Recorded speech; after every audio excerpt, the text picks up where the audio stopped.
Good morning and happy new year. So new இயரில் resolutions நிறைய எடுப்போம் அண்ட் அந்த ரெசல்யூஷன்ஸ் நிறைய ஃபெயில் ஆகிறது சகஜம் தான்.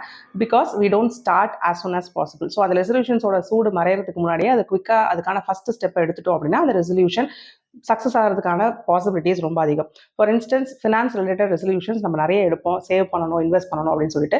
ஸோ அதை ஸ்டார்ட் பண்ணுறதுக்கு இன்றைக்கி குவிக் டிப்ஸ் 2 டிப்ஸ் பார்ப்போம். ஸோ ஃபர்ஸ்ட் ஆஃப் ஆல் நீங்கள் எடுக்க வேண்டிய முதல் ஸ்டெப் என்ன அப்படின்னா, உங்களுடைய இந்த மாதம் சேலரியில் 20% எடுத்து வச்சுட்டு மீதி 80% மட்டும் தான் செலவு பண்ணணும் அப்படின்னு சொல்லிட்டு ரெசல்யூஷன் எடுங்க. இது ரொம்ப முக்கியமான ஒரு கான்செப்ட் அண்ட் ஃபார்முலா அப்படின்னு சொல்லலாம். ஸோ இந்த 20% என்ன பண்ணுறது, 10% இன்வெஸ்ட் பண்ணணும், 10% சேவ் பண்ணணும். ஸோ ஃபர்ஸ்ட் ஆஃப் ஆல் இப்போ நான் சொல்ல போகிற ரெண்டையுமே இமீடியட்டாக பண்ணிட்டீங்க அப்படின்னா நீங்கள் இதுக்கான ப்ரொகாஸ்டினேட் பண்ணவோ இது ஃபெயிலியர் ஆகிறதுக்கோ சான்சஸ் கம்மி.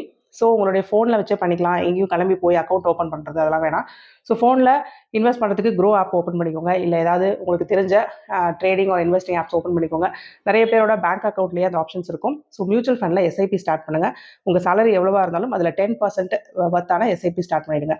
அடுத்து இன்னொரு 10% உங்களுடைய பேங்க்கில் ஆர்டி ஓப்பன் பண்ணுங்கள். அதையும் உங்கள் ஃபோன்லேயே நெட் பேங்கிங் ஒரு மொபைல் பேங்கிங்கில் பண்ணிக்கலாம். ஸோ இது ரெண்டையும் பண்ணிட்டீங்க அப்படின்னா இன்றைக்கி ஸ்டார்ட் பண்ணுறது மட்டும் இல்லாமல் எவ்ரி மந்த் இன்றைக்கி டேட்டில், அதாவது 1ஆம் தேதி ஸ்டார்ட் பண்ணிங்கன்னா 1ஆம் தேதியில் இந்த அமௌண்ட் வந்து ஆட்டோமேட்டிக்காக டெபிட் ஆகிடும். ஸோ தட் இன்றைக்கி நீங்கள் பண்ணுற அந்த சின்ன ஒரு 5 or 10 minutes amount of work வந்து உங்களுக்கு இந்த இயர் ஃபுல்லாக உங்களுடைய சேவிங்ஸ் இன்வெஸ்ட்மெண்ட்டையும் டேக் கேர் பண்ணிக்கும். ஸோ இமீடியட்டாக பண்ணுங்கள். இது பெய்ட் ப்ரொமோஷன்லாம் கிடையாது. உங்களுக்கு என்ன ஆப் பிடிக்குமோ அதில் பண்ணுங்கள்.